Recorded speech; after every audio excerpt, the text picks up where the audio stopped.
Bonjour à tous, je suis Dora Rodriguez et j'ai le plaisir d'animer cette série de webinaires consacrée aux avancées scientifiques et à la diffusion des connaissances issues des recherches menées au Québec. Ces webinaires illustrent notre engagement à mettre en valeur les retombées des travaux de recherche sur la maladie de Parkinson et à en faciliter la compréhension au sein de la communauté. Avant de commencer, veuillez noter que cette séance sera enregistrée et accessible dans les prochains jours sur la chaîne YouTube de Parkinson Québec. Aujourd'hui, Jordan Bedim nous parlera sur la fatigue, un des symptômes les plus courants et plus invalidants de la maladie de Parkinson. Au cours de cette présentation, les participants apprendront à distinguer des autres formes de fatigue et découvriront des stratégies pour en atténuer les effets au quotidien. Après la présentation, une période de questions sera ouverte. Vous pouvez poser vos questions dans la section questions et réponses sur l'écran Zoom. Je vous présente notre invité. C'est un honneur d'accueillir aujourd'hui Jordan Bedim, doctorante en kinésiologie à l'Université McGill et spécialisée en neurosciences du mouvement. Au sein du laboratoire du contrôle de la locomotion par le cerveau humain, sous la supervision de professeur Caroline Paquet, il étudie les troubles locomoteurs. Son projet de doctorat porte sur la fatigue dans la maladie de Parkinson et son impact sur les mécanismes cérébraux régissant la planification et l'exécution de la marche. Physiothérapeute de formation, Jordan a obtenu un baccalauréat à l'université professionnelle Lovely en Inde avant de se spécialiser dans la prise en charge des troubles neurologiques à l'Université catholique de Louvain en Belgique. Sous la supervision du professeur Alice Neuwer,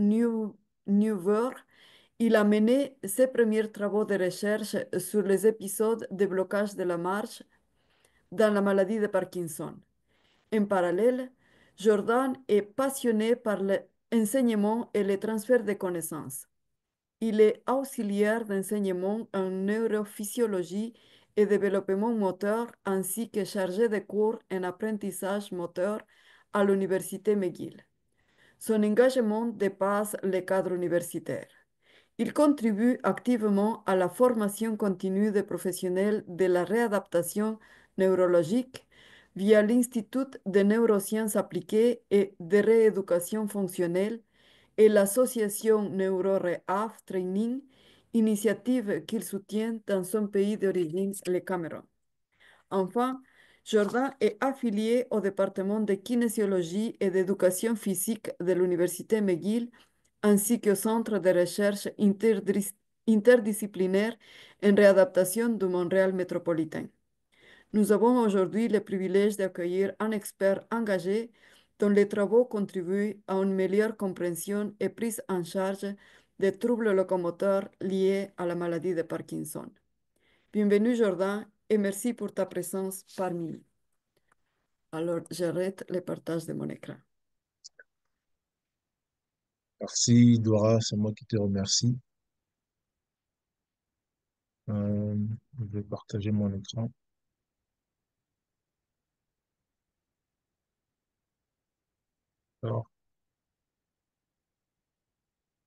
Alors, merci encore Dora pour cette excellente présentation. Moi, c'est Jordan Bédimet et ma présentation aujourd'hui va porter sur la fatigue et son impact dans le quotidien des personnes atteintes de la maladie de Parkinson. Oups. Alors, avant de commencer, j'aimerais bien établir les objectifs de cette séance. Pour moi, il serait important pour nous de pouvoir distinguer les signes de la fatigue qui sont liés à la maladie de Parkinson, d'autres conceptions plus communes de la fatigue. Donc, euh, aujourd'hui, nous allons beaucoup parler de la fatigue liée à la maladie de Parkinson, mais la fatigue, c'est un terme commun à beaucoup d'entre nous. Certains le connaissaient déjà avant d'avoir la maladie de Parkinson. Euh, mais quand on parle de maladie de Parkinson, on se réfère beaucoup plus à un type spécifique de fatigue. Et aujourd'hui, ce sera euh, un des points importants à ramener à la maison. Comment distinguer et caractériser la fatigue liée à cette maladie d'autres conceptions de la fatigue. Ensuite, bien sûr, comprendre c'est quoi l'influence et l'impact de ce symptôme sur la qualité de vie et le quotidien des personnes atteintes par la maladie. Ensuite, on va apprécier la complexité de ce symptôme, qui est un symptôme complexe dans une maladie assez complexe. Et bien sûr, on va élaborer les défis majeurs de la recherche scientifique dans cette avenue de recherche. Et enfin, on va partager et discuter de quelques stratégies pour gérer ce symptôme au quotidien. Alors, c'est quoi la fatigue liée à la maladie de Parkinson? Donc, comme je disais, quand on entend fatigue, on a plusieurs conceptions de fatigue. Bien sûr, pour nous cliniciens déjà, et aussi pour beaucoup d'entre vous qui sont atteints de la maladie de Parkinson, c'est important de pouvoir distinguer une fatigue qui est causée par la maladie de Parkinson d'une fatigue qui est causée par une autre maladie, par exemple, ou d'une fatigue qui serait considérée normale. Donc, là, on a la photo d'une dame qui est notre Wonder Woman, hein, qui est à la fois mère, elle a plusieurs rôles, elle va à la gym, elle prend soin des enfants. Et on peut bien imaginer qu'à la fin de la journée, elle rentre, voilà, épuisée.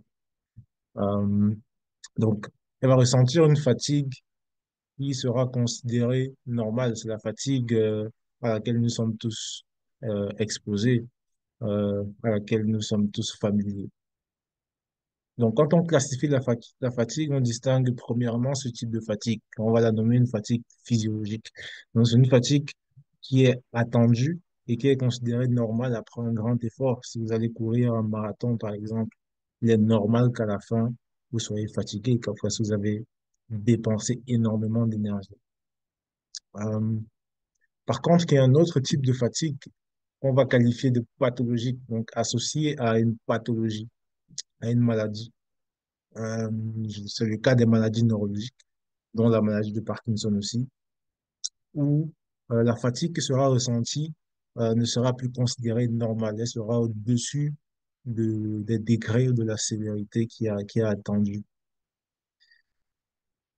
Alors, dans ce type de fatigue pathologique, on distingue encore deux sous-classes. La première, c'est une fatigue neuromusculaire. On l'appelle en jargon fatigabilité. Donc ici, ce sera une diminution objective de la capacité à exercer un mouvement. Ça peut être la force musculaire. Donc on a vraiment une faiblesse musculaire, une diminution de l'énergie qu'on peut mesurer aussi de manière objective. Donc, par exemple, si je vous demande de marcher pendant 20 minutes ou pendant 1 heure, ou même pendant 5 minutes, je vois qu'il y a, comparé à quelqu'un qui n'est pas atteint d'une maladie neurologique, il y a vraiment une grosse diminution de votre vitesse de marche ou bien de la distance sur laquelle vous pouvez marcher pendant 6 minutes, comparé à une personne qui n'a pas atteint de maladie neurologique. Donc ici, le problème sera beaucoup plus au niveau musculaire. On l'appelle aussi euh, une fatigue périphérique. Donc, ce sera vraiment au niveau des membres périphériques, des muscles, des articulations, où il y aura un problème véritable. Ensuite, on a ce qu'on appelle la fatigue subjective. Ici, il n'y a pas vraiment de perte de capacité proprement dite. Si c'est un problème subjectif. Subjectif, donc c'est plus perceptuel. Là encore, on distingue deux sous-classifications. Donc, sous la fatigue subjective, qui est une fatigue pathologique avec la fatigabilité, donc la fatigue neuromusculaire, on a la fatigue physique. Ici, c'est la fatigue qui sera perçue lors des activités physiques. Ça peut être une marche, ça peut être faire du sport, ça peut être aller faire les courses. Juste tout ce qui va demander un effort physique. Donc, Ici, on va l'appeler une fatigue physique, qui est une fatigue subjective. Et l'autre cas, ce sera la fatigue mentale. Donc, tout ce qui va demander un effort euh, mental supplémentaire est bien sûr qu'on catégorise de pathologique. Donc, pour récapituler, on aura la fatigue qui sera divisée en fatigue physiologique. Donc, c'est la fatigue qui est connue de tout le monde, qui est expérimentée par tout le monde, dont tout le monde fait l'expérience après un effort vraiment soutenu et prolongé. Prendre la fatigue pathologique qui est liée à une maladie. Donc, c'est une fatigue qui sera différente d'une fatigue qui sera expérimentée avant, par exemple, un diagnostic neurologique. Donc, après un diagnostic neurologique, euh, on aura une fatigue pathologique. Celle-ci peut être neuromusculaire, donc on aura majoritairement, de manière prédominante, des faiblesses musculaires et une diminution de notre capacité vraiment à bouger, à se mouvoir physiquement. On peut aussi avoir une fatigue subjective qui est plus du ressort perceptuel, de la perception. Donc, on a une augmentation, par exemple, de notre perception de l'effort qu'on doit fournir pour une tâche physique ou mentale. C'est donc cette dernière classe de fatigue subjective à laquelle on se réfère plus quand on parle de fatigue dans la maladie de Parkinson. Bien sûr, la maladie de Parkinson est une maladie neurologique, donc on peut se retrouver des cas de fatigue neuromusculaire, fatigue périphérique dans la maladie de Parkinson, mais la plupart du temps, euh, on a, on a affaire à une fatigue subjective.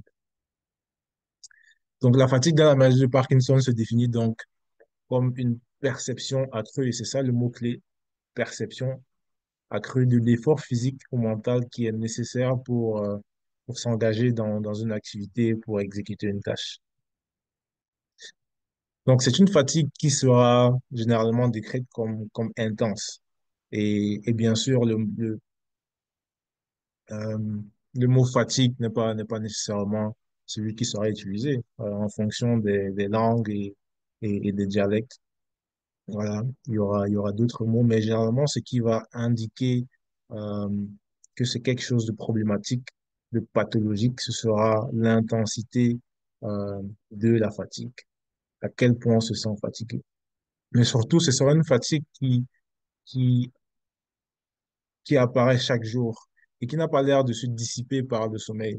Donc, nombreux d'entre nous, ou ceux avant le diagnostic de la maladie de Parkinson, j'avais expérimenté une fatigue physiologique. Et bien sûr, après un grand effort, quand on va se coucher la nuit ou bien on fait une petite sieste en journée, bah, le matin, on se réveille un peu plus revigouré, avec plus de panache et d'énergie. Mais après la maladie de Parkinson, par exemple, c'est plus le cas. Euh, on est fatigué à longueur de journée. On fait rien, on est fatigué, on fait quelque chose, on se sent fatigué. Donc, ce sera cette maladie, cette sensation de fatigue intense qui est présente au quotidien ou presque chaque jour, euh, qui sera vraiment une caractéristique clé de la fatigue liée à la maladie de Parkinson. Alors, on se rappelle d'abord que la maladie de Parkinson, c'est une maladie mixte. Elle est complexe. On distingue des symptômes moteurs et des symptômes non moteurs. Contre, originellement, quand James Parkinson il décrit la maladie de Parkinson, il la décrit beaucoup plus comme une maladie motrice. Donc, avec des années, après deux siècles, la maladie de Parkinson a évolué comme une maladie proprement mixte, avec de nombreux symptômes moteurs et une pléthore de symptômes non moteurs qui parfois ont un plus grand impact sur la qualité de vie des personnes atteintes par la maladie. Donc la fatigue fait partie donc de ces symptômes non moteurs dans la maladie du Parkinson. Donc ça, c'était un peu pour classifier la fatigue euh, en tant que symptôme non moteur. Alors en termes de prévalence de la fatigue dans la maladie de Parkinson, donc prévalence, c'est-à-dire euh, quelle proportion des personnes atteintes par la maladie seront atteintes par ce symptôme. Donc, en moyenne, on verra que 50% des personnes atteintes par la maladie de Parkinson seront affectées par cette fatigue subjective. Ça veut dire qu'une personne sur deux va souffrir de fatigue intense et quotidienne, une fatigue qui ne va pas se dissiper facilement par le sommeil ou autre stratégie. C'est une fatigue qui sera assez réfractaire euh, à la thérapie dopaminergique et autres thérapies aussi pharmaceutiques. Par contre, on va noter que les femmes rapportent des symptômes plus sévères. Pourquoi, on ne sait pas encore. Mais en général, les femmes elles rapportent des symptômes plus sévères par rapport aux hommes. Alors, c'est une fatigue qui va persister aussi avec la progression de la maladie, à défaut de s'aggraver même. Donc, en termes maintenant de classification phénotypique, donc précédemment, on a rappelé que dans la maladie de Parkinson, il y a des symptômes moteurs et des symptômes non moteurs. En termes de classification phénotypique, motrice, on distingue, par exemple, des personnes avec la maladie de Parkinson qui auront une présentation avec des symptômes moteurs comme la rigidité, euh, lenteur de mouvement avec des troubles de la marche et de l'équilibre. Et d'un autre côté, on aura des personnes qui auront moins de ces troubles de marche, d'équilibre et de rigidité et beaucoup plus de tremblements. Alors, on se rend compte que ceux qui ont une présentation avec une prédominance des tremblements seront généralement moins atteints ou bien ils vont moins rapporter des symptômes de fatigue et des symptômes de fatigue intense. Ceux qui seront le plus atteints par la fatigue seront ceux-là qui ont, on dira, une maladie beaucoup plus sévère avec la rigidité des troubles de la marche et de l'équilibre. Mais ce n'est pas une situation qui est spécifique à la fatigue. C'est une situation qui est assez redondante à travers tous les symptômes non moteurs, donc dépression, anxiété, troubles cognitifs et autres. Alors, c'est quoi l'impact de la fatigue sur la qualité de vie? Alors là, on a une image d'une personne âgée. Ça pourrait être une personne qui est atteinte de la maladie de Parkinson ou pas. On voit qu'elle est dans un parc, dans un jardin, et elle joue au soccer. Euh, donc, la fatigue directement aura un impact sur notre engagement actif. On aura moins tendance à se mouvoir. On aura plus tendance à adapter des activités sédentaires, c'est-à-dire s'asseoir, à, à ne rien faire, ne pas vouloir bouger parce qu'on se sent épuisé. Euh, Cela va entraîner une diminution de la participation sociale, donc nous sommes moins engagés dans des activités, on sort moins, on va plus faire les courses, on va plus rendre visite aux amis, parce que juste se lever de notre lit, on a l'impression que on n'en peut plus. On préfère bouger le moins possible, être le plus sédentaire possible. Et bien sûr, cela a une conséquence sur notre participation sociale et notre engagement dans les activités quotidiennes. Et pour les personnes de plus jeune âge, cela aura un plus grand impact, surtout si ce sont encore des professionnels et cela aura un impact sur voir leurs relations euh, avec leurs amis, avec leur famille, au travail et, et encore plus si ces personnes ont des comorbidités telles que la dépression. Donc, de manière indirecte, la fatigue aussi va, au long terme, bien sûr, entraîner un déconditionnement physique.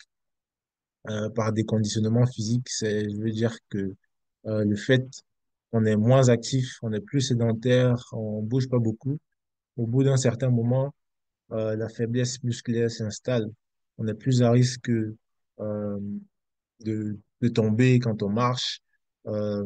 surtout si on a des comorbidités physiques, euh, on a plus de troubles de l'équilibre. C'est plus difficile pour nous de rester en équilibre parce que pendant un bon bout de temps, on a été sédentaire, on n'a pas été actif.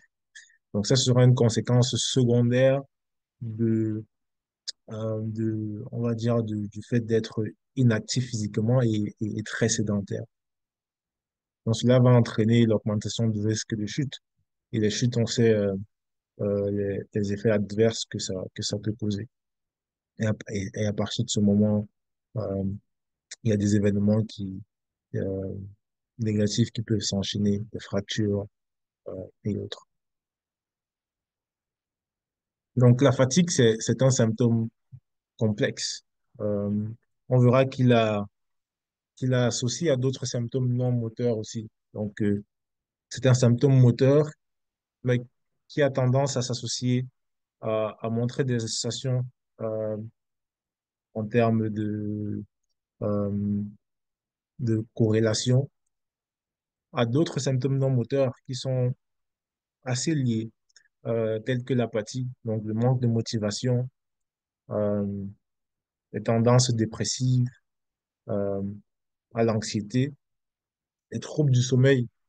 Euh, on va noter que le sommeil aussi, c'est un facteur qui peut exacerber la fatigue, le manque de sommeil.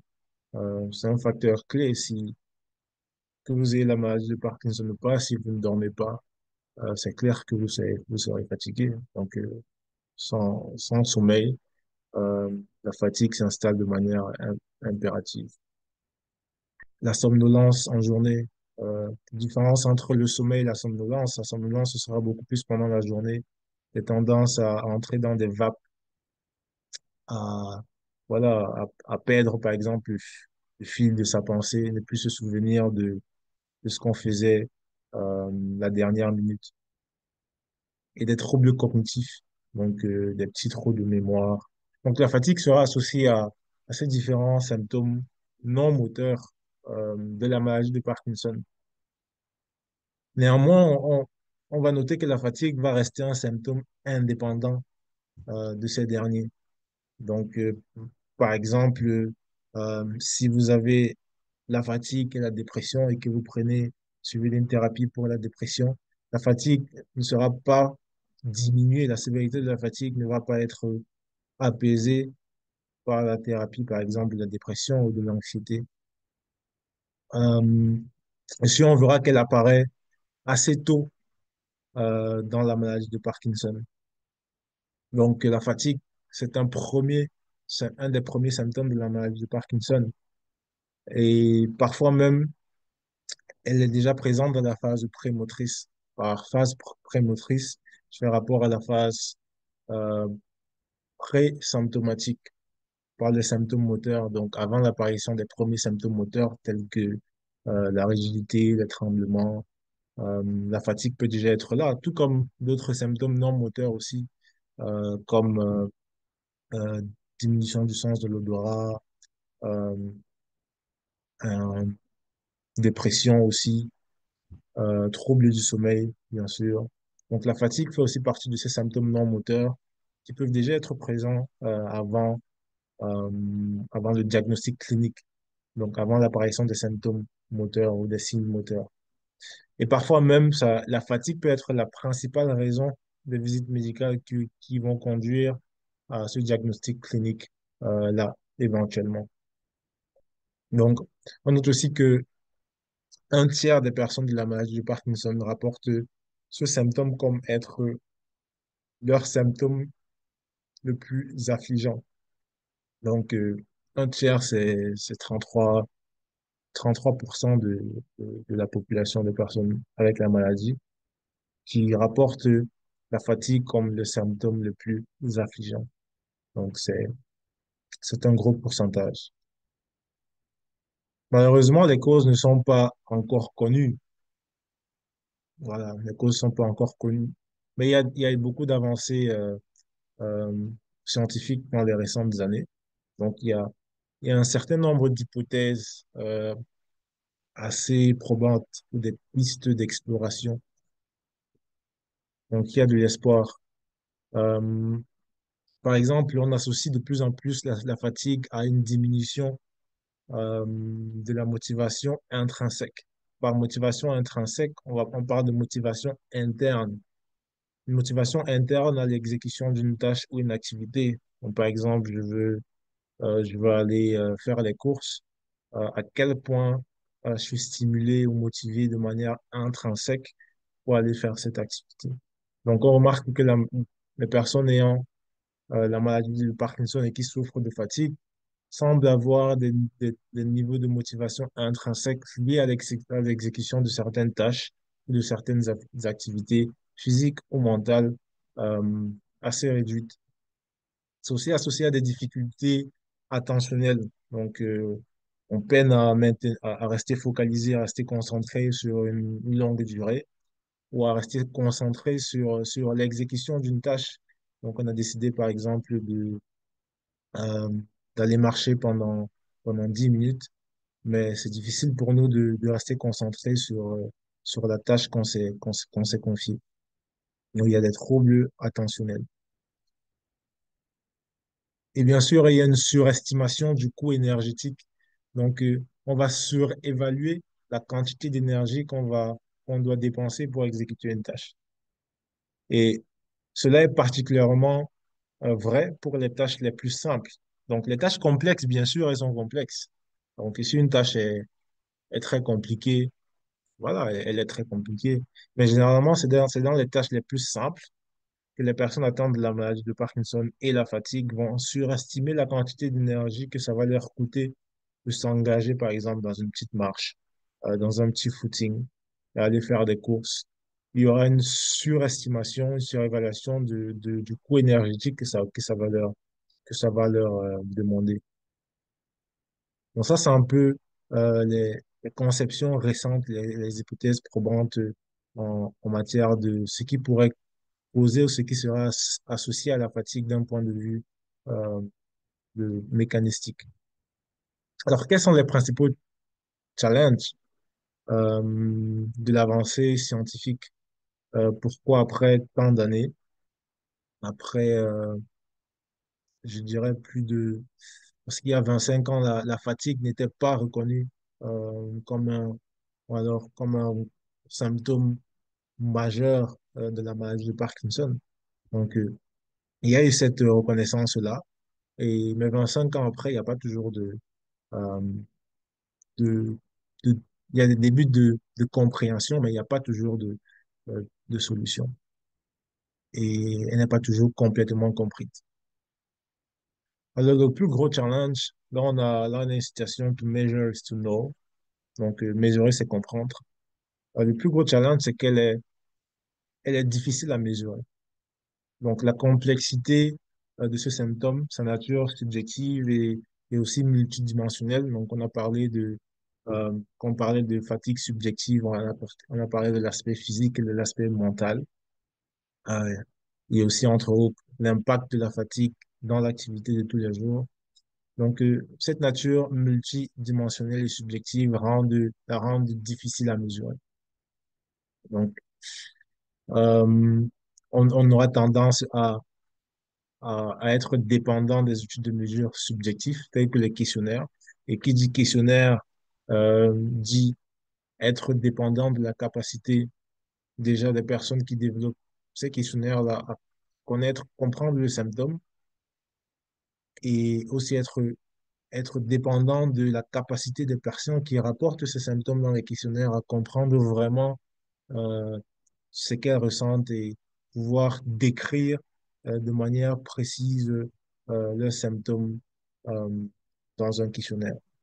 Donc, il y a eu des problèmes de validité, mais avec le temps, euh, voilà, on a pu conjuguer des efforts pour créer des outils de mesure assez valides et précis. Donc, aujourd'hui, nous sommes capables de décrire la maladie de Parkinson de manière beaucoup plus précise. Nous sommes capables de la définir. Donc, on la définit comme une perception accrue euh, de l'effort qui est nécessaire à effectuer une tâche physique ou mentale.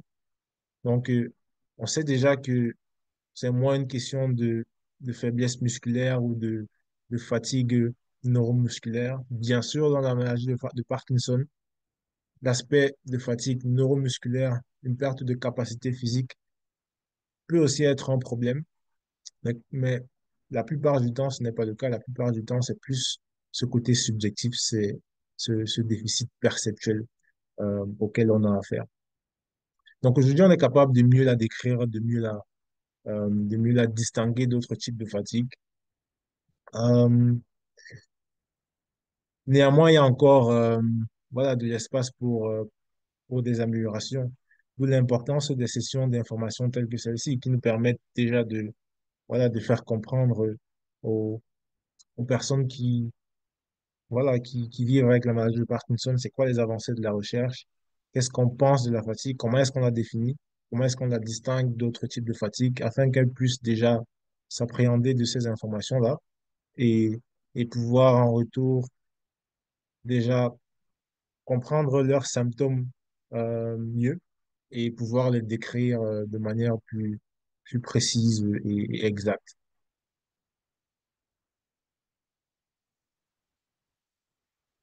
Alors, en termes de marqueurs biologiques, il n'existe pas encore de marqueurs biologiques de la fatigue, donc c'est aussi un autre challenge.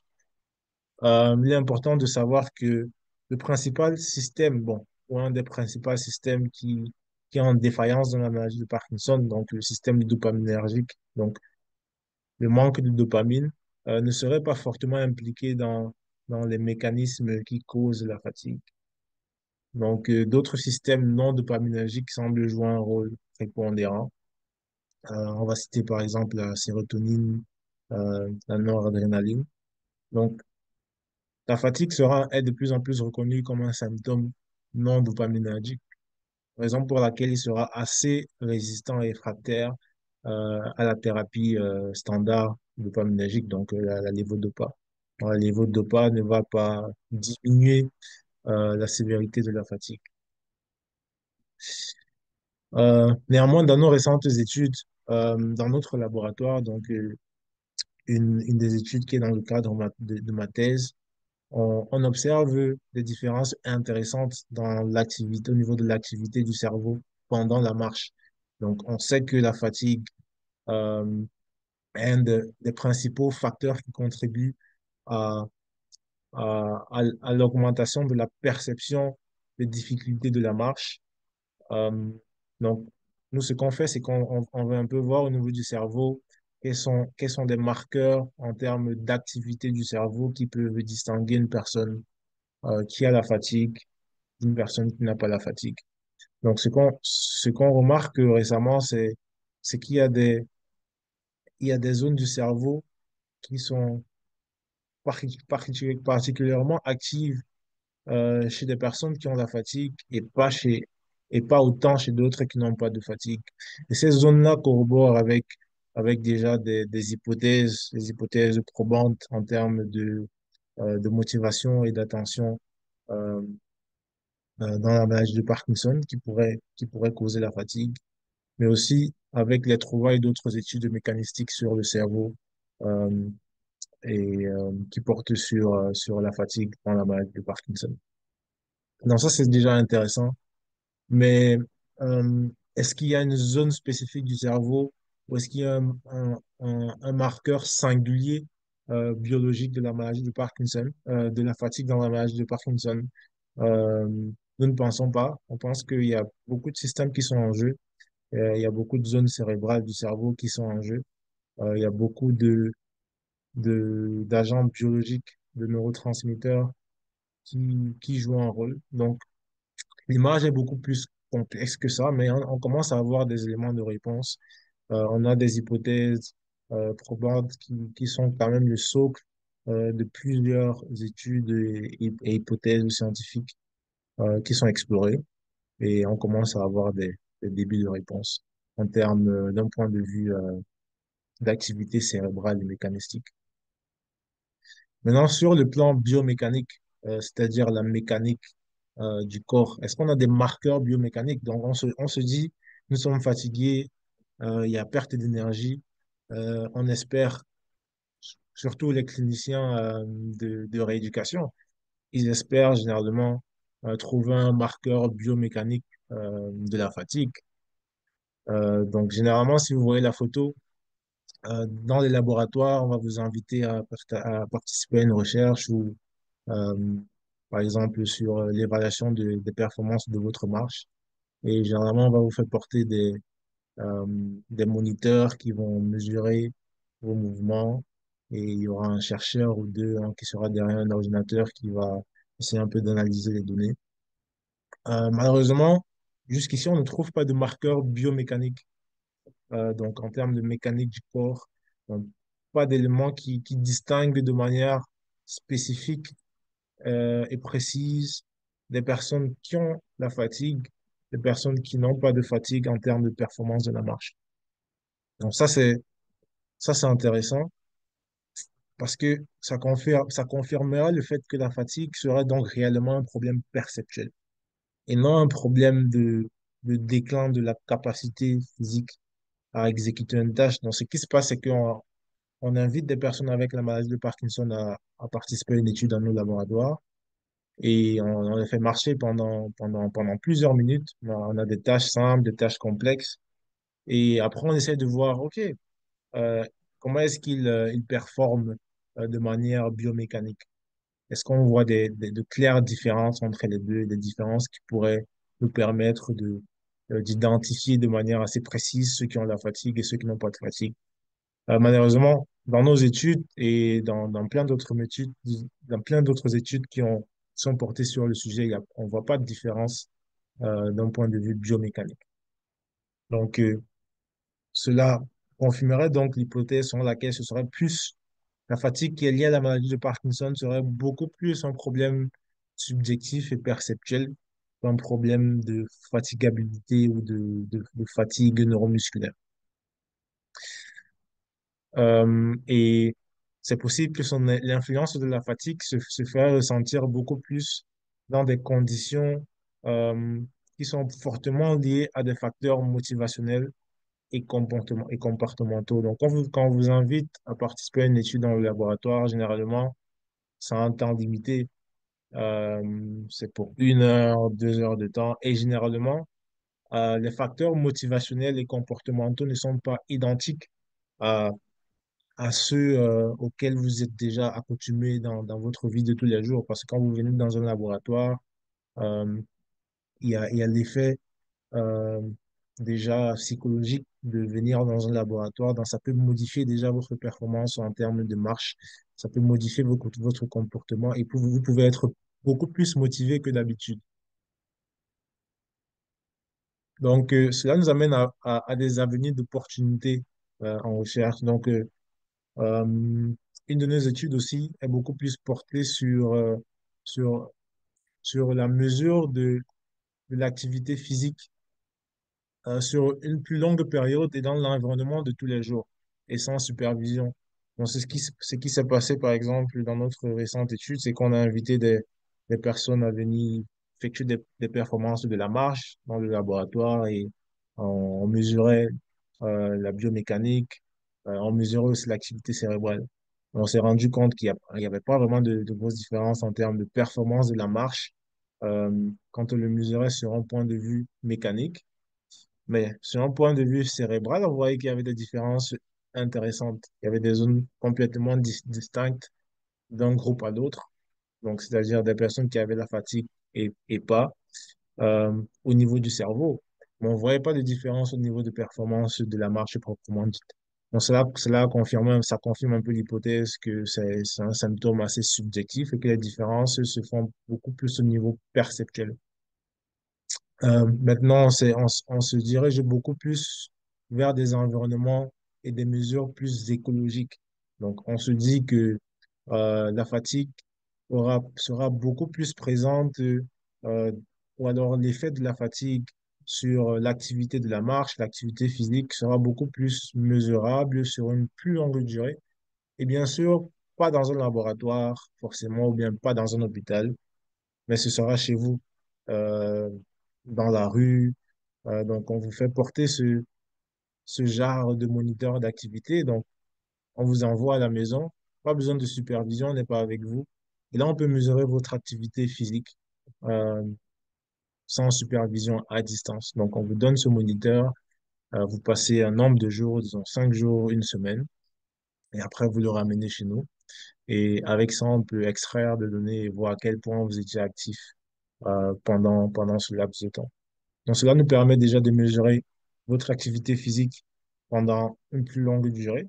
Et cela nous permet d'éviter déjà les influences motivationnelles et comportementales qui sont liées déjà au fait de venir dans un espace de santé ou dans un laboratoire. Donc, ici, vous êtes chez vous, il n'y a personne qui vous regarde, donc vous êtes plus à même à, à vous comporter comme à l'habitude. Et on espère avoir plus d'informations ici en termes de différences comportementales liées à la marche, liées à l'activité physique, liées au comportement sédentaire entre les personnes qui ont la fatigue et les personnes qui n'ont pas de fatigue. Et bien sûr, on a besoin de plus d'études qualitatives. Bien sûr, toutes les avancées qui ont été faites, toujours nous avons des outils de mesure, des questionnaires qui sont assez valides, qui sont validés pour screener rapidement les symptômes de fatigue, pour mesurer la sévérité. C'est grâce à des études qualitatives au rapport de personnes vivant à la maladie de Parkinson voilà, qui sont portées volontaires à participer dans des interviews structurées, semi-structurées, pour partager leur expérience. Et c'est avec ça qu'on qu'on est parvenu à développer déjà une meilleure compréhension de la fatigue dans la maladie de Parkinson, identifier des liens, des patrons. Donc, on a besoin, au fur et à mesure que les études mécanistiques avancent, les études sur l'activité physique progressent, euh, sur l'activité du cerveau progressent, qu'on qu'on essaie encore d'engager les patients dans plus d'études qualitatives. Et c'est ce qu'on a aussi fait dans notre projet où ces mêmes participants, ceux qui avaient de la fatigue assez significative, étaient aussi rappelés pour participer à une interview. On leur posait des questions sur ce qui pourrait bien déclencher leur fatigue, euh, quelles sont leurs stratégies. Donc, c'est un peu de comprendre plus du point de vue de la personne avec l'expérience, quelles sont les difficultés, c'est quoi la fatigue pour eux et quelles sont les stratégies qu'ils utilisent, c'est quoi leur expérience et qu'est-ce qui, selon eux, marche et qu'est-ce qui ne marche pas. Et après, on essaie un peu de miroiter cela avec les résultats de nos recherches en laboratoire ou bien ce type de recherche non supervisée, beaucoup plus écologique. D'autres avenues aussi, c'est à la stimulation électrique non invasive du cerveau. Donc, par exemple, dans nos études mécanistiques, euh, où on étudie l'activité cérébrale, on peut identifier des réseaux de neurones ou bien des zones, des aires du cerveau qui montrent une activité anormale, on dira. Et avec cette technique, on peut moduler l'activité du cerveau de manière non invasive. Donc, c'est une stimulation magnétique. Donc, il y aura des pulsations qui seront envoyées au niveau du cerveau qui vont moduler l'activité de ces zones cibles. Donc, au fur et à mesure que les études dans ces avenues avancent, on pourra identifier des zones, euh, probablement pas une, mais peut-être plusieurs zones cibles, euh, voilà, qui pourront servir de zones cibles pour des essais cliniques. Il y en a déjà qui ont été conduites, il y en a qui ont montré des effets positifs, mais les évidences et la quantité d'études est encore limitée, donc il n'y a pas encore d'évidence scientifique que ce qui soutient l'effet de la stimulation électrique non invasive et surtout encore les zones ne sont pas encore à cibler, ne sont pas encore bien euh, délimitées ou identifiées. Alors, y a-t-il un traitement pharmaceutique pour la fatigue dans la maladie de Parkinson? Malheureusement, non. Euh, donc, il y a des études qui ont exploré l'effet de la lévodopa, euh, l'effet de la rajazeline. Euh, En ce qui concerne la lévodopa, il y a pas vraiment d'effet positif. La rajazeline, elle, euh, a montré quelques effets positifs, mais il manque encore des études pour confirmer euh, voilà, l'évidence. Donc, il y a des études qui sont en cours. Il y a d'autres agents pharmaceutiques qui sont à explorer. Parfois des agents pharmaceutiques qui montrent des résultats conflictuels. Donc, dans certaines études, ils prouvent que c'est bénéfique pour la fatigue, d'autres prouvent que c'est pas bénéfique ou c'est détrimental. Donc, il y a encore beaucoup d'études à faire dans ce sens-là. Par contre, il y a déjà des évidences qui soutiennent l'effet de l'exercice ou de l'activité physique pour la fatigue dans la maladie de Parkinson. Donc, on sait déjà que l'exercice, contre on ne sait pas quel type d'exercice, donc on a une évidence en faveur de l'exercice, euh, malgré que l'évidence, elle soit euh, faible, mais elle est significative. Mais on ne sait pas encore quel type d'exercice, si c'est plus des exercices aérobiques, si c'est plus du renforcement musculaire, si c'est plus des exercices tels que la danse. Euh, Là, on ne sait pas encore différencier quel type d'exercice est plus efficace ou pas. Je pense que généralement, on sait que l'exercice est bénéfique, même si on a encore besoin de plus, de plus d'études pour, voilà, pour étayer cette faible évidence aussi et la rendre plus robuste. Et aussi plus d'études qui vont explorer maintenant différents types de thérapies, les dosages, quel type d'activité physique, à quelle intensité, euh, et comment cela est bénéfique pour la fatigue. Donc, si, je pense que s'il y avait une pilule, s'il y avait une pilule pour, qu'on appelait exercice, ce serait beaucoup plus facile. Un des challenges avec l'exercice aussi, en termes de recherche clinique, c'est qu'il y a différents protocoles et parfois c'est différent de conjuguer tous ces effets, de comparer toutes ces études avec des protocoles différents, un qui fait du Nordic walking, l'autre qui fait du renforcement musculaire, l'autre qui fait de la danse. Donc, les protocoles sont souvent assez variés et c'est souvent compliqué de conjuguer cela euh, de manière précise. Donc, s'il y avait une pilule qu'on appelait exercice, je pense que, ouais, les évidences seraient déjà poussées.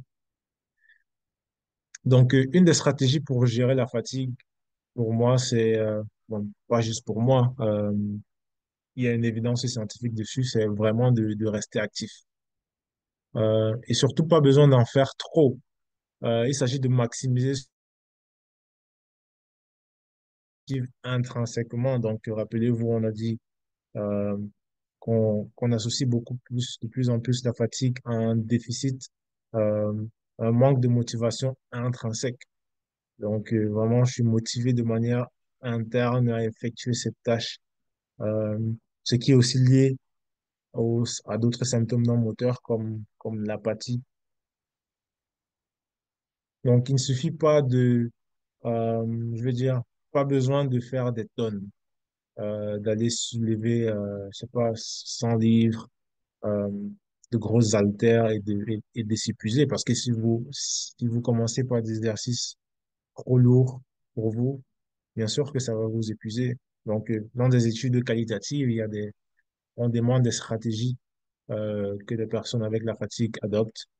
Elles mentionnent l'exercice majoritairement, mais il y en a aussi qui disent que l'exercice aggrave leur fatigue et généralement, se rend compte que c'est parce que euh, ces personnes-là n'ont pas forcément la meilleure approche à l'activité physique et à l'exercice. Si vous mordiez euh, trop gros que vous puissiez mâcher, c'est probable que l'exercice puisse être plutôt détrimental et exacerber et aggraver votre fatigue. Donc, aller pour un footing, un jogging de quelques minutes, faire du vélo, des activités physiques, c'est pas forcément juste faire de l'exercice, c'est se mouvoir, bouger, faire des courses, faire du jardinage, ok, participer à des séances d'exercice de groupe. Je pense que c'est important de planifier ces activités. Donc, une des choses qui marche beaucoup avec le manque de motivation, c'est de planifier une activité. Et généralement, ça peut aider d'avoir un compagnon, un ami, un membre de la famille, ou programmer des sessions avec un professionnel de la santé qui va vous encadrer et vous motiver déjà, voilà, à, à répondre présent à vos activités que vous avez planifiées. C'est bien d'être routinier, de développer certaines routines d'activité. Ça rend aussi, ça diminue les frictions en termes de motivation, surtout. Surtout, c'est important de planifier des pauses, je pense, des pauses fréquentes et des sessions de récupération. Éviter de faire un marathon d'activités. Euh, donc, c'est important de programmer des pauses, de segmenter ces activités. Si on a prévu d'aller, par exemple, faire du footing pendant 45 minutes, on peut peut-être prévoir de courir pendant 10 minutes ou 5 minutes, prendre des pauses de 2 3 minutes pour prendre la course. Donc, ne pas s'engager dans des activités, dans des marathons d'activités sans prendre des pauses.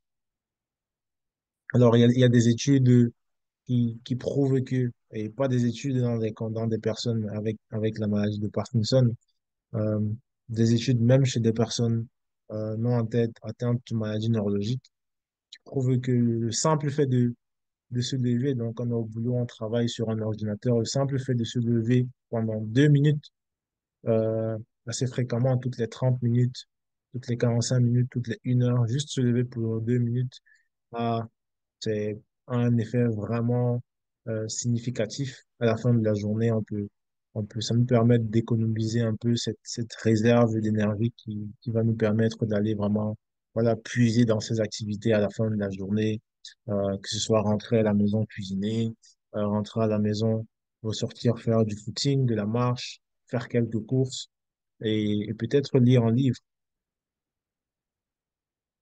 Donc, pour moi, la principale stratégie même, c'est au niveau de l'éducation. Donc, c'est déconstruire les croyances limitantes. Donc, c'est vraiment comprendre que la fatigue, euh, c'est un problème perceptuel. Donc, la fatigue, bien sûr, liée à la maladie de Parkinson de manière majoritaire, c'est un problème perceptuel et pas un problème de diminution de la capacité. Donc, par exemple, des croyances comme la fatigue me rend incapable de bouger et de m'engager dans des activités physiques ou mentales. Ça, c'est des croyances limitantes, voire des mythes. Donc, la fatigue ne vous empêche pas, du moins, la fatigue liée à la maladie de Parkinson ne nous empêche pas directement de s'engager dans des activités physiques, ou bien de bouger, ou bien de faire des exercices. C'est un problème perceptuel. Donc, par exemple, là, j'ai la perception de ma fatigue. Donc, je suis vraiment à plat, 1%, contre le niveau d'énergie que j'ai probablement en réalité. Donc, je me sens vraiment vidé à 1%. Par contre, j'ai assez d'énergie pour effectuer certaines tâches. Et comme je disais, généralement, la mauvaise calculation en termes d'énergie qui nous reste, c'est généralement pour des tâches assez simples. Donc, on se dit qu'on n'est pas capable de se lever pour aller marcher, de se lever pour aller cuisiner. On se sent épuisé et on se dit, parce qu'on se sent autant épuisé, on n'a pas d'énergie pour faire quoi que ce soit. Donc, on préfère adopter, euh, voilà, un comportement moins actif et beaucoup plus sédentaire.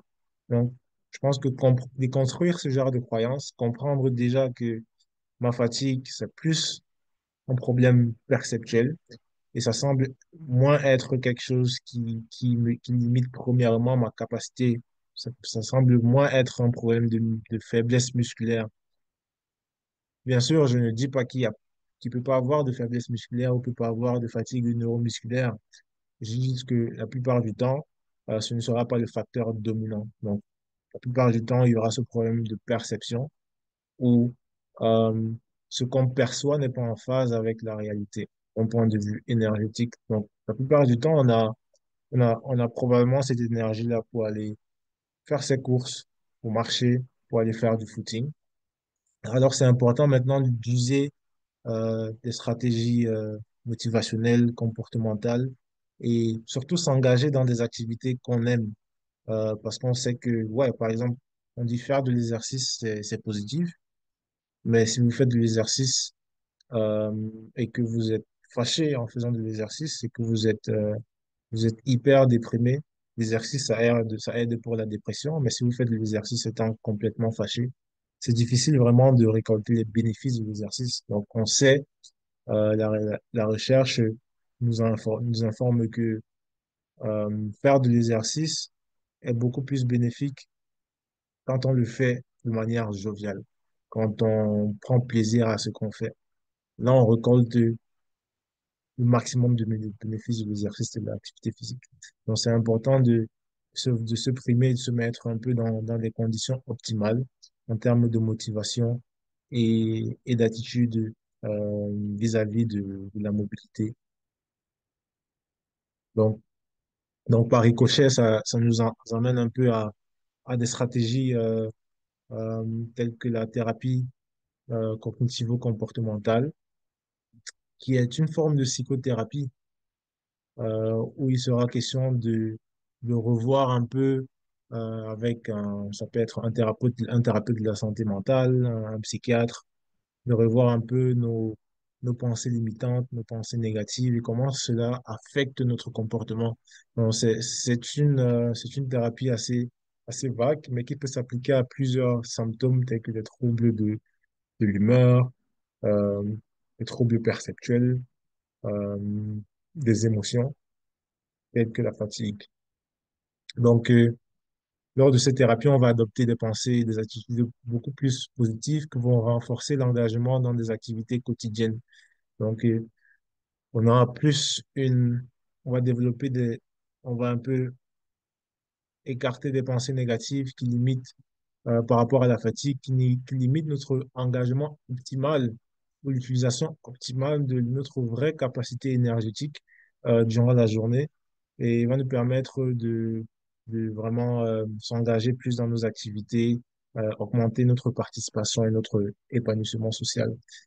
Donc aussi, comme on disait, la fatigue est liée, certes elle est indépendante, mais on n'oublie pas qu'elle est aussi liée à d'autres symptômes tels que l'apathie, l'anxiété, la dépression. Donc, euh, cette, ces relations complexes-là euh, et peuvent varier d'un individu à un autre. Pour certains individus, l'anxiété ou la dépression peuvent être aussi des facteurs euh, très dominants qui vont exacerber cette fatigue-là. Donc, la thérapie cognitivo-comportementale, c'est quelque chose qui peut aussi adresser d'autres troubles de l'humeur qui sont associés. Donc, ces comorbidités-là.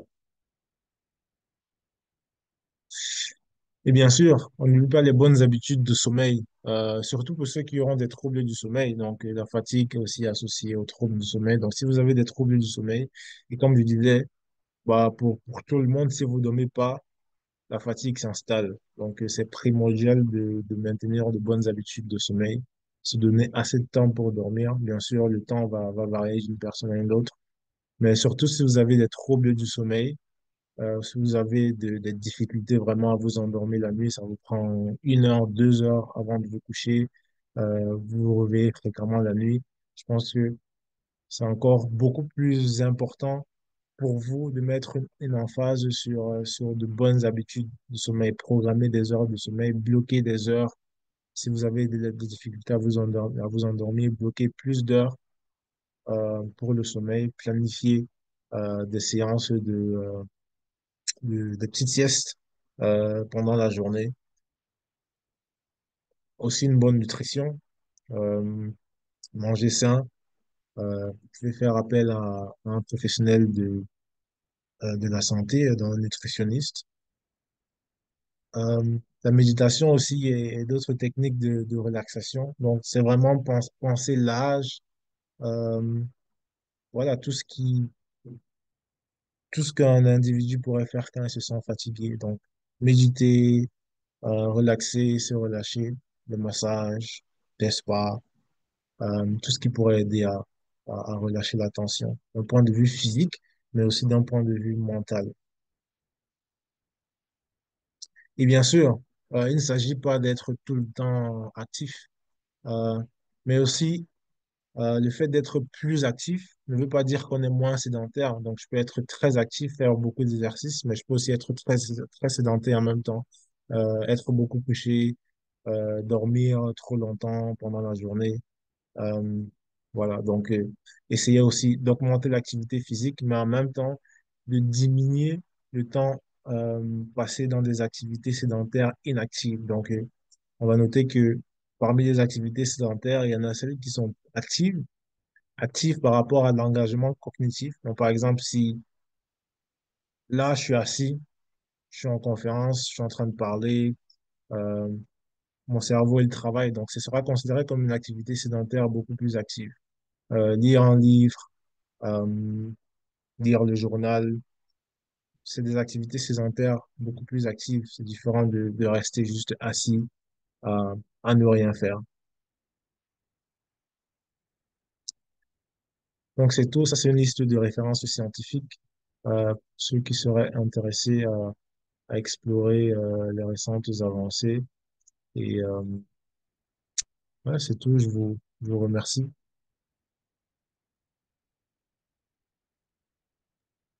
Alors, merci beaucoup, Jordan, pour cette magnifique présentation. Tu nous as bien informé c'est quoi la fatigue dans la maladie de Parkinson et comment la distinguer des autres types de fatigue.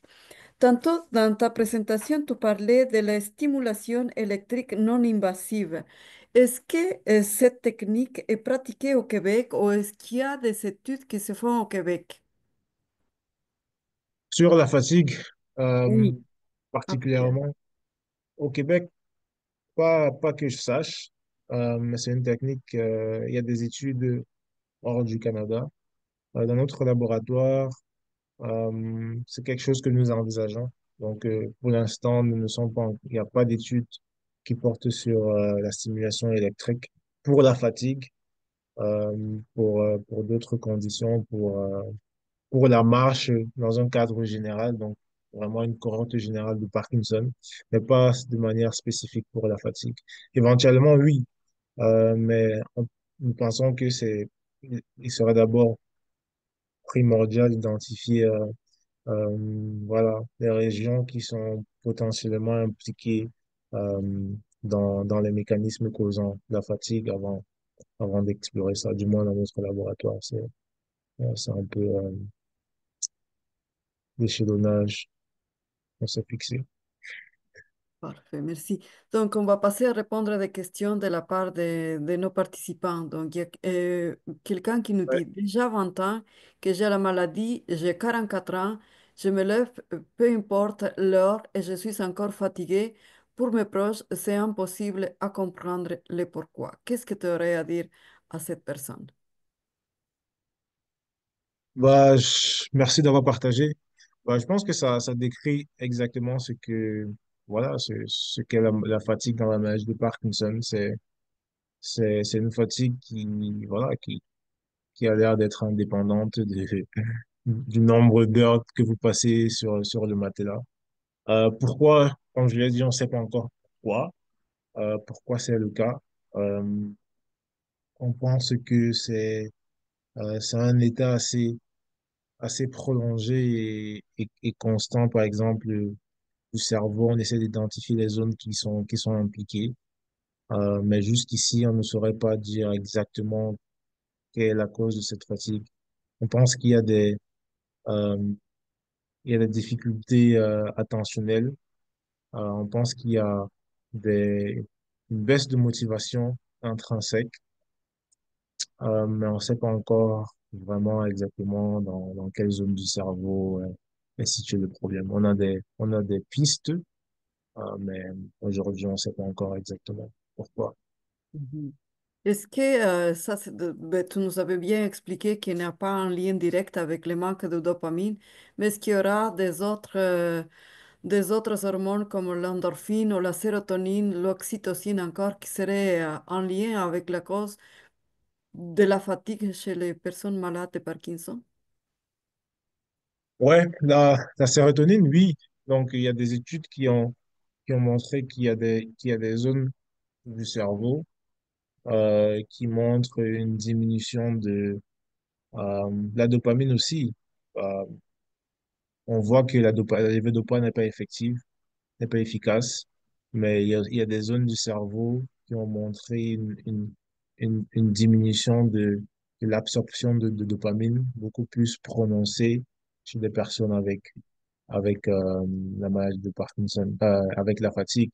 Donc la rasagiline, qui est un inhibiteur de la MAO-B, la MAO-B qui est un agent qui va venir détruire la dopamine. Donc, un inhibiteur de la MAO-B va empêcher que cet agent vienne détruire la MAO-B. Donc, la rasagiline, a prouvé, il y a une étude sur plus de 1000 participants qui ont montré un effet positif.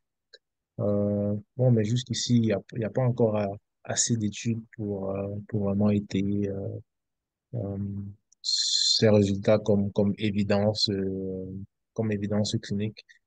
Mais la rasagiline, la dopamine jouerait un rôle, mais pas prépondérant. La sérotonine, oui. Et donc, il y a des études aussi euh, qui ont montré une, euh, une diminution aussi de transmission de la sérotonine dans certaines régions du cerveau. Il y a aussi la noradrénaline qui, qui pourrait être impliquée.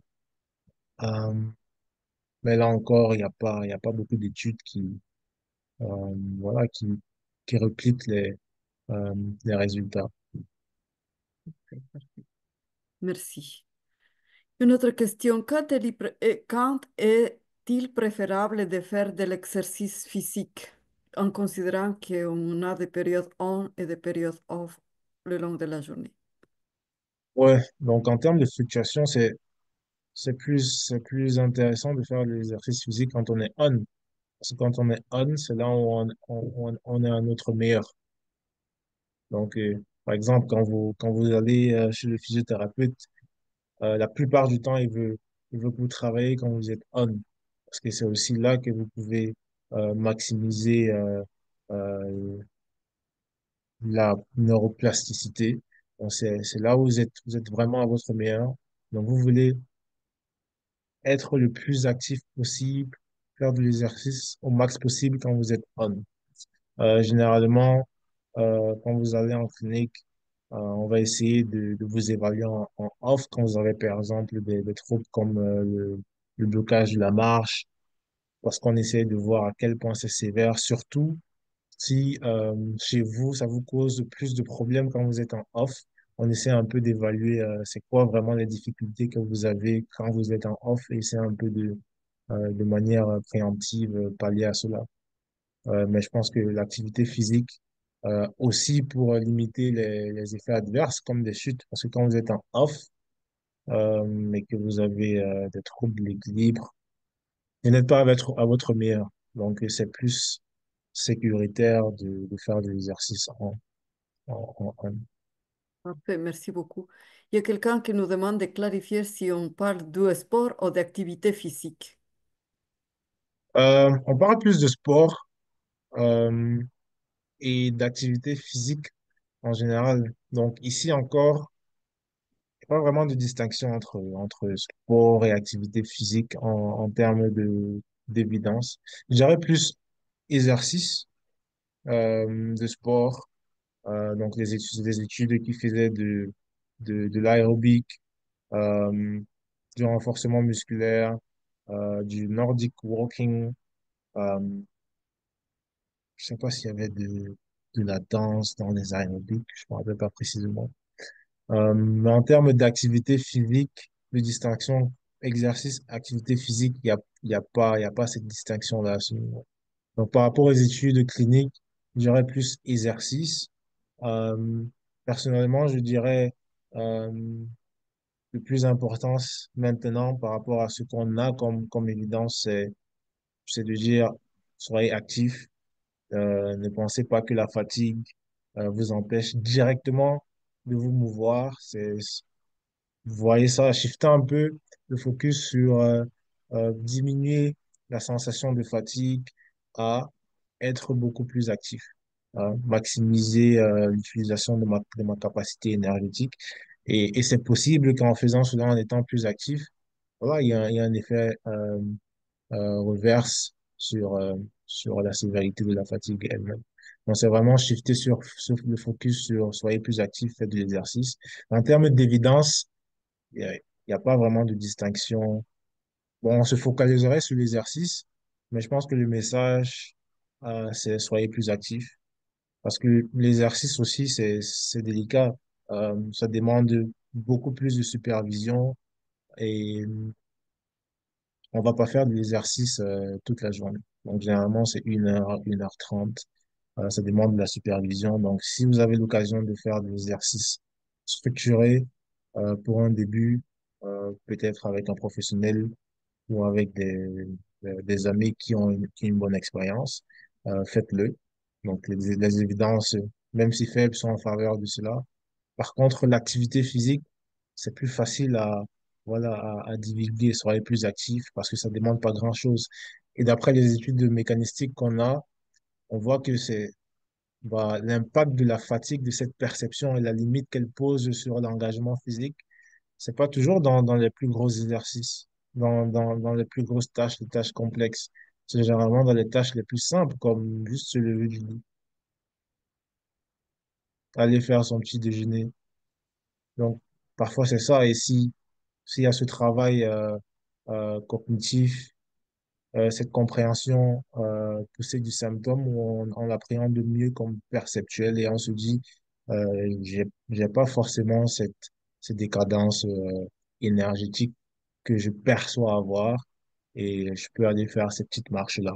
Donc, c'est vraiment booster un peu, voilà, cet engagement physique vraiment dans des activités les plus simples. Et après cela, s'engager maintenant dans, dans plus d'activités intenses, donc l'exercice, renforcement musculaire et autres. Parfait, merci beaucoup. Il nous reste encore très peu de minutes, mais on a des questions à répondre, donc on voudrait accélérer un petit peu. Ouais. Donc, il y a quelqu'un qui nous dit comment être volontaire pour la recherche avec les exercices. Comment être volontaire? Oui, comment participer à des projets de recherche. Bah, je crois qu'il y a le Open, le réseau Parkinson euh, ouvert, canadien ouvert.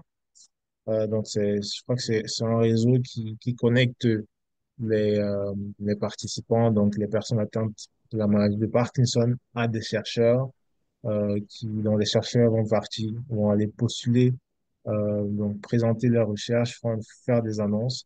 Et vous allez vous inscrire au réseau et le réseau va se charger de vous matcher. Ok, parfait. Ouais, c'est un peu, Donc, c'est le c'est réseau Parkinson Québec et justement la semaine prochaine, ben, le mois prochain, on a un webinaire qui sera présenté par des chercheurs qui sont affiliés au réseau Parkinson Québec. ouais. Merci beaucoup. Donc, il y a quelqu'un qui nous demande le rôle de la baisse de pression dans la fatigue, Le rôle de la dépression. non, Alors, de la pression artérielle, j'imagine. La baisse pression dans la fatigue. oh, de la pression de l'hypotension artérielle. Mhm. Euh,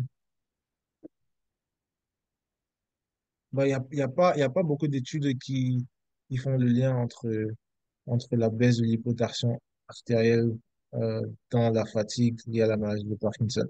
Je pense que euh, ouais, jusqu'ici, il y a pas beaucoup de liens à ma connaissance. Quand on parle de sa contribution à la fatigue subjective, je pense que en termes de fatigue neuromusculaire, oui. En termes de fatigue subjective, euh, pas à ma connaissance, je pourrais explorer plus. Mhm. Une autre question. J'éprouve souvent une fatigue extrême tout d'un coup et souvent entre 14 heures et 16 heures. Je me demande pourquoi. Est-ce que tu auras une réponse pour cette personne?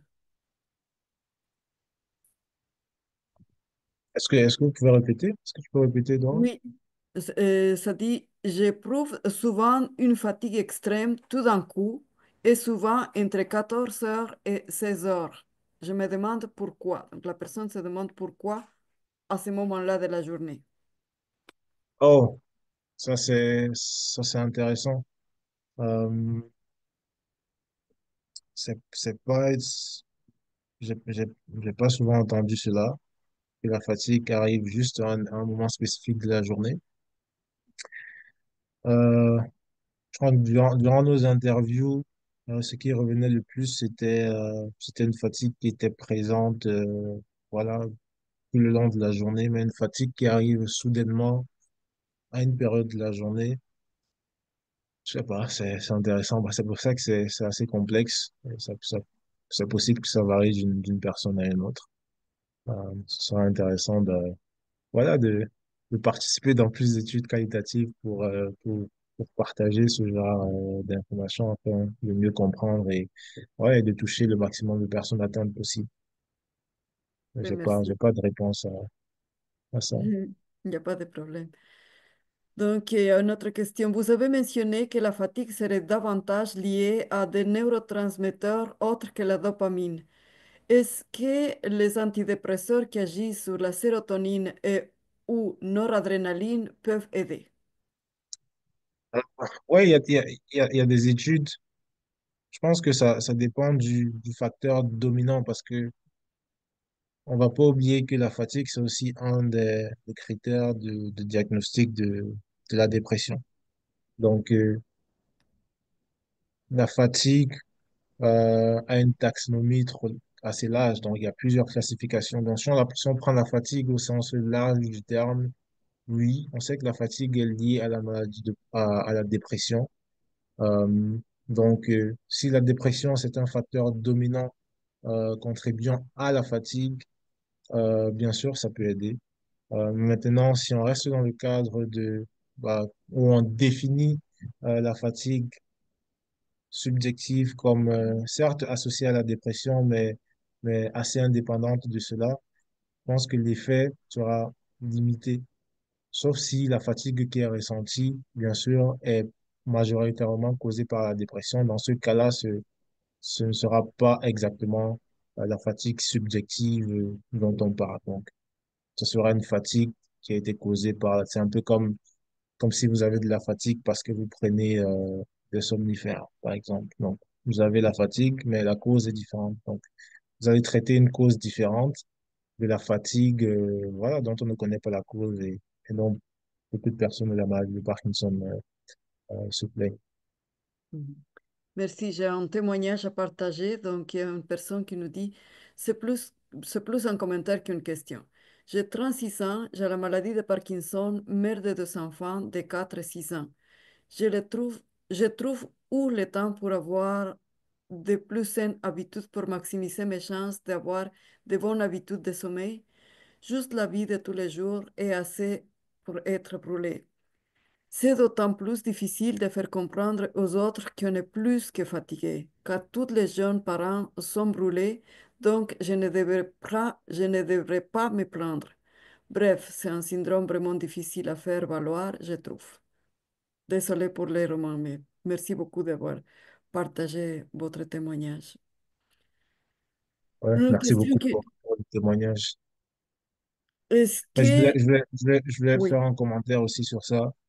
C'est ça, parfois on a tendance à oublier que les personnes avec la maladie de Parkinson n'ont pas juste la maladie de Parkinson dans leur vie. Donc et elle a dit, c'est une personne de jeune âge, donc elle a d'autres responsabilités et parfois d'autres personnes ont d'autres maladies.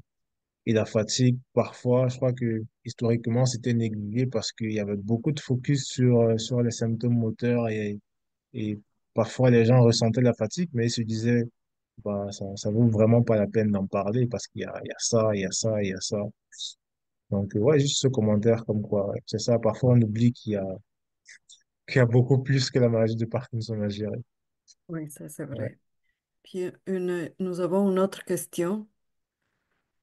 Est-ce que c'est bon d'aller se coucher quand on est trop fatigué ou si c'est mieux de se motiver pour faire des activités même si c'est très difficile? Bah, excellente question. Je dirais que bah, déjà, c'est important euh,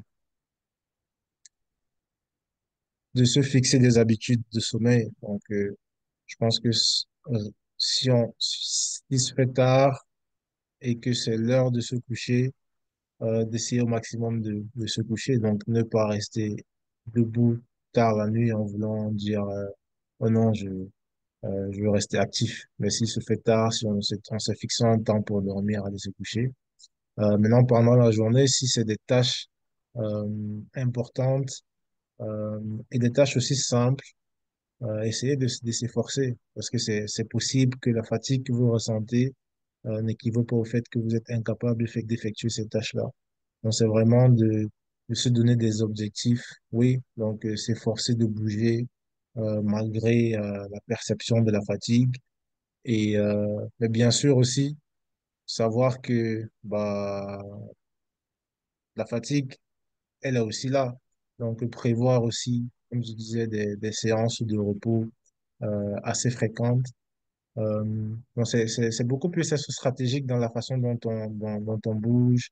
Il y a par exemple des techniques de cuillère, se dire, euh, OK, j'ai 12 cuillères dans ma journée, par exemple.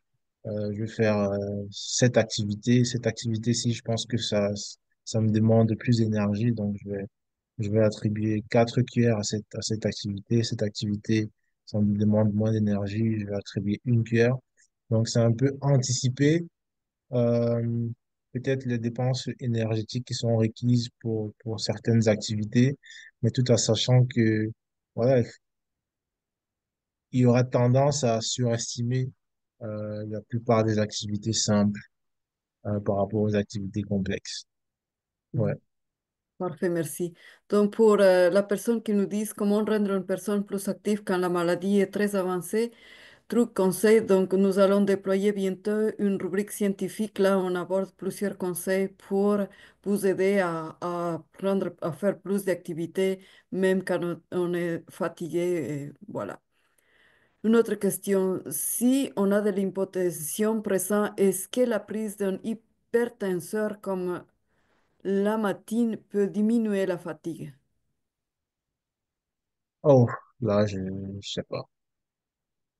Oui, ça c'est une question qu'il faudra Ouais, la demander à l'équipe soignante, aux médecins, pour qu'elle puisse voir comment les médicaments sont en train de fonctionner, peut-être ajuster ou non une dose de médicaments. ouais. Et il y a une autre question qui nous dit, j'ai lu que les oméga 3 peuvent ralentir la maladie de Parkinson. Selon une étude de l'Université de Laval, y a-t-il d'autres aliments bénéfiques? C'était quoi le commentaire? Quel aliment? La personne dit qu'elle a pris connaissance que les oméga 3 peuvent ralentir la progression de la maladie selon une étude de l'Université de Laval.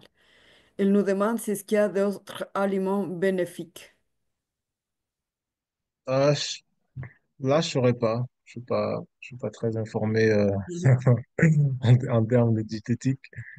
Oui. Euh, Alors je oui, sais pas. nous avons prendre en compte cette question, puis probablement on va développer plus tard dans Ouais, l'année une rubrique scientifique ou inviter un chercheur qui pourra répondre à cette question ouais, spécifique. je pense que ce serait intéressant. Je pense que la diététique euh, la nutrition joue un grand jeu. Donc, ce serait intéressant d'inviter un expert sur le domaine voilà, pour des réponses beaucoup plus robustes. Ah oui, tout Ouais. à fait. Et la dernière question, est-ce que la stimulation cérébrale profonde peut améliorer la fatigue en plus de symptômes plus moteurs? Ouais, il y a aussi des études qui ont exploré la stimulation cérébrale profonde sur des symptômes moteurs et non moteurs. Oui, il y a certains effets, euh, mais le souci, c'est que les effets ne sont pas répétés forcément à travers les études. Donc, il y a toujours ce manque voilà, d'itération des résultats. Et bah, c'est un peu ça la recherche. Je pense que ça va prendre du temps pour, le souci aussi avec les stimulations, profondes, c'est que généralement, on va cibler une seule région. Et, je pense que c'est peu probable euh, d'adresser efficacement. Ça, c'est mon avis personnel. Euh, la fatigue et d'autres symptômes moteurs et certains symptômes même non moteurs, d'autres symptômes non moteurs et certains symptômes même moteurs comme le blocage de la marche en stimulant une seule région. Parfait, merci. Et des Donc, pathologies multisystèmes. mhm. Nous avons fini de répondre à des questions. Donc, j'aimerais juste pour ceux qui sont restés avec nous, partager quelques informations. Donc, je partage mon écran. Et puis, voilà. Donc, je voulais vous inviter à faire partie d'un sondage en ligne sur la kinésiophobie. Les personnes qui peuvent participer, c'est toutes les personnes francophones vivant avec la maladie de Parkinson, résidant au Canada et ayant une capacité à marcher. Donc, vous pouvez participer pour les sondages en ligne. Nous allons mettre sur le chat l'hyperlien pour que vous pouvez accéder à ces sondages. Et si vous avez besoin de plus d'informations, vous pouvez contacter Alexandra Potvin de Rocher, chercheuse au Centre intégré de santé et des services sociaux de l'Ottawa.